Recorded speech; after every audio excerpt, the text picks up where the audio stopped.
ഇതിനകത്ത് ഒരു തരത്തിലും പിന്നോട്ട് പോകേണ്ടതില്ല. ഈ പദ്ധതിയുമായിട്ട് മുന്നോട്ട് തന്നെ പോകണം. CPIയുടെ അതൃപ്തിയെ വകവെക്കേണ്ടതില്ല, അതിനെ അത്ര ഗൗരവത്തിലെടുക്കേണ്ടതില്ല എന്നുള്ള നിലപാട് ആദ്യഘട്ടത്തിൽ സ്വീകരിച്ചെങ്കിലും ഇനി അങ്ങനെ സ്വീകരിച്ച് മുന്നോട്ട് പോകാൻ കഴിയില്ല. കാരണം അവരെ കൂടി ഒന്ന് അനുനയിപ്പിച്ച് ഒരു അനുനയത്തിന്റെ പാതയിലേക്ക് കൊണ്ടുവന്ന് ഒരുമിച്ച് മുന്നണിയുടെ കെട്ടുറപ്പിനെ ബാധിക്കാത്ത തരത്തിൽ കൊണ്ടുപോകേണ്ടത് CPMനെ സംബന്ധിച്ച് അങ്ങേയറ്റം അനിവാര്യമായിട്ടുള്ള കാര്യമാണ്. അതിന്റെ കാരണമെന്ന് പറയുന്നത് 2 തെരഞ്ഞെടുപ്പുകൾ പടിവാതിക്കൽ എത്തി നിൽക്കുകയാണ്. ഒന്ന്, തദ്ദേശ തെരഞ്ഞെടുപ്പിന്റെ വിജ്ഞാപനം ഒട്ടും താമസിയാതെ വരും. അങ്ങനെ തദ്ദേശ തെരഞ്ഞെടുപ്പ് വരാൻ പോകുന്നു. അതിന് പിന്നാലെ ഏതാണ്ട് മാസങ്ങൾക്കിപ്പുറം നിയമസഭാ തെരഞ്ഞെടുപ്പ് കൂടി വരാൻ പോകുന്നു. അപ്പോൾ മുന്നണിയുടെ കെട്ടുറപ്പിനെ ബാധിക്കുന്ന തരത്തിലുള്ള കാര്യങ്ങൾ ഉണ്ടായാൽ അത് തെരഞ്ഞെടുപ്പിൽ അങ്ങേയറ്റം തിരിച്ചടി ഉണ്ടാക്കും. കാരണം 3ാം തുടർഭരണം ലക്ഷ്യമിടുന്ന CPMന് അത് വലിയ തിരിച്ചടി ഉണ്ടാക്കിയാൽ തുടർഭരണം സാധ്യമാവുകയില്ല. അപ്പോൾ അത്തരത്തിൽ മുന്നണിയുടെ കെട്ടുറപ്പിനെ ഒരു തരത്തിലും ബാധിക്കാത്ത തരത്തിൽ എല്ലാ കാര്യങ്ങളും രമ്യതയിൽ പരിഹരിച്ച് മുന്നോട്ട് പോകണം. പക്ഷേ ഇവിടെ എന്തുകൊണ്ട് PMC പദ്ധതിയിൽ CPI ഉയർത്തിയ എതിർപ്പിനെ എന്തുകൊണ്ട് ഗൗരവത്തിലെടുക്കാൻ CPMന് കഴിഞ്ഞില്ല എന്നുള്ളൊരു ചോദ്യമുണ്ട്. ആദ്യഘട്ടത്തിലൊക്കെ ഉയർന്നു വന്നപ്പോൾ CPMനും CPIക്കും ഒരേ സ്വരമായിരുന്നു.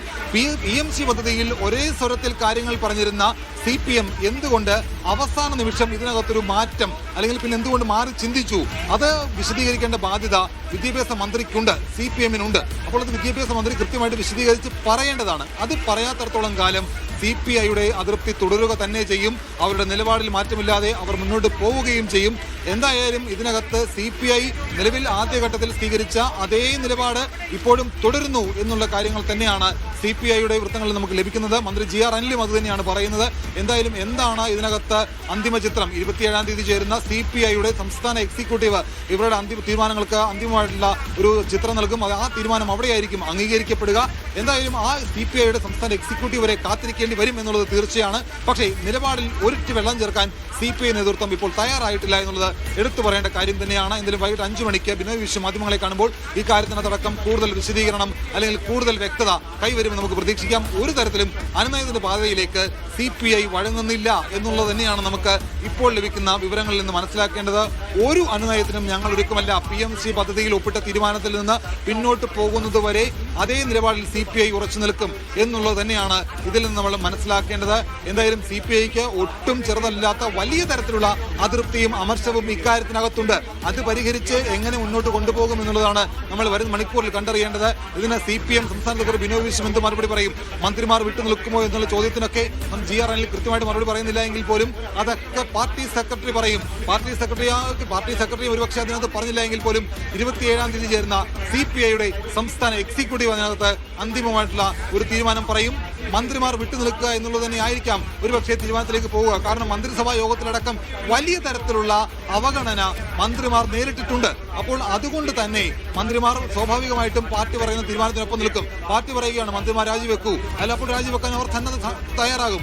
മന്ത്രിസഭാ യോഗത്തിൽ പങ്കെടുക്കാതെ മാറി നിൽക്കൂ, അവർ തയ്യാറാകും. കാരണം പാർട്ടിയെ ഈ മുന്നണിക്കുള്ളിൽ നിന്നുകൊണ്ട് LDF എന്ന് പറയുന്ന പാർട്ടി ഇടതുപക്ഷ ജനാധിപത്യ മുന്നണിക്കുള്ളിൽ നിന്നുകൊണ്ട് അവിടുത്തെ ഏറ്റവും വലിയ പ്രധാന ഘടകകക്ഷിയായിട്ടുള്ള CPIയെ അവഗണിക്കുന്നു എന്നുള്ള തോന്നൽ അവരിൽ ഓരോരുത്തരിലുമുണ്ട്. അപ്പോൾ സ്വാഭാവികമായിട്ടും അവർക്കുണ്ടായിട്ടുള്ള അതൃപ്തിയും അമർഷവും അവർ ഏതൊക്കെ രീതിയിൽ പ്രകടിപ്പിക്കുമെന്നുള്ളത് കണ്ടറിയേണ്ടതാണ്. കേരള രാഷ്ട്രീയത്തിൽ PMC പദ്ധതിയിൽ ഒപ്പിട്ടതിന് പിന്നാലെ എന്തും സംഭവിക്കാം എന്നുള്ള കാര്യത്തിലേക്ക് കാര്യങ്ങൾ എത്തിച്ചേർന്നിരിക്കുകയാണ്. ഒരു തെരഞ്ഞെടുപ്പ് മുന്നിൽ നിൽക്കെ ഇടതുപക്ഷ ജനാധിപത്യ മുന്നണി പോകുന്ന പാത ഈ രീതിയിലുള്ളതല്ല, ഇടതുപക്ഷ ജനാധിപത്യ മുന്നണി പോകേണ്ട വഴി ഇതല്ല എന്ന് CPIയുടെ സംസ്ഥാന സെക്രട്ടറി ബിനോയ് വിശ്വം പറയുമ്പോൾ ആ തെറ്റായ പാതയിലൂടെ പോകുന്നു എന്നുള്ളത് കേരള സമൂഹത്തിന് നൽകുന്ന സന്ദേശം ഒട്ടും ചെറുതല്ല. അത് മുന്നണിയുടെ കെട്ടുറപ്പിനെ ബാധിക്കും. അപ്പോൾ ഏതൊക്കെ രീതിയിൽ എന്തും സംഭവിക്കാം എന്നുള്ള തരത്തിലേക്ക് കേരള രാഷ്ട്രീയം പോകുന്നു എന്നുള്ളത് നമ്മൾ മനസ്സിലാക്കേണ്ടതാണ്. എന്തായാലും ഇതിനകത്ത് CPMന്റെ മറുപടി കേട്ടതിനു ശേഷം CPI സംസ്ഥാന സെക്രട്ടറി ബിനോയ് വിശ്വം എന്ത് പറയും എന്നുള്ളത് തന്നെയാണ് ആകാംക്ഷ. എന്തായാലും 27-ാം തീയതി ചേരുന്ന CPI എക്സിക്യൂട്ടീവിന് ശേഷം കൂടുതൽ കാര്യങ്ങളിനകത്ത് ഒരു വ്യക്തത കൈവരും. അതുവരെയുള്ള ദിവസവും മണിക്കൂറും ഒക്കെ അങ്ങേയറ്റം നിർണായകമാണ്. PMC പദ്ധതിയിൽ നിന്ന് സർക്കാർ CPM പിന്നോട്ട് പോകുമോ എന്നുള്ളത് അറിയണം. പിന്നോട്ട് പോയില്ല എങ്കിൽ CPIയെ എങ്ങനെ അനുനയിപ്പിക്കുമെന്നറിയണം. CPMന്റെ അനുനയത്തിന് CPI എങ്ങനെ വഴങ്ങുമെന്ന് കണ്ടറിയണം.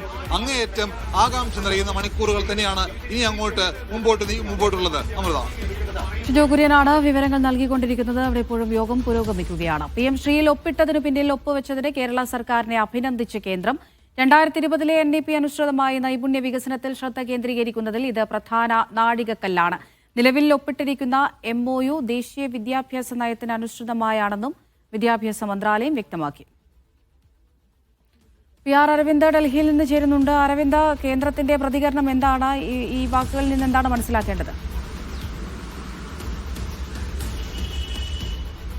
അമൃത, PM ശ്രീ പദ്ധതിയുമായി ബന്ധപ്പെട്ട് ഇടതുപക്ഷത്തിൽ വലിയ പൊട്ടിത്തെറി തുടരുമ്പോഴാണ് കേരള സർക്കാരിനെ അഭിനന്ദിച്ചുകൊണ്ട് കേന്ദ്ര സർക്കാർ ഇപ്പോൾ രംഗത്ത് വന്നിരിക്കുന്നത്.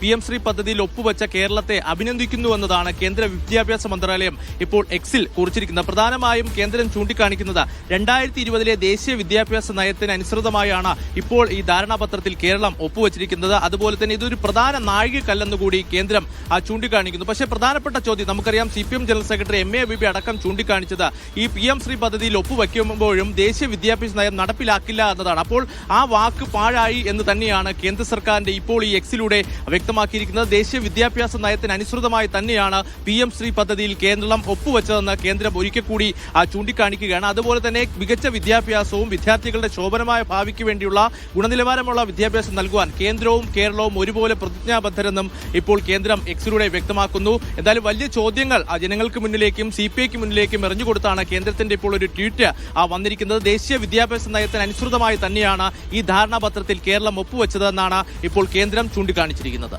അമൃത.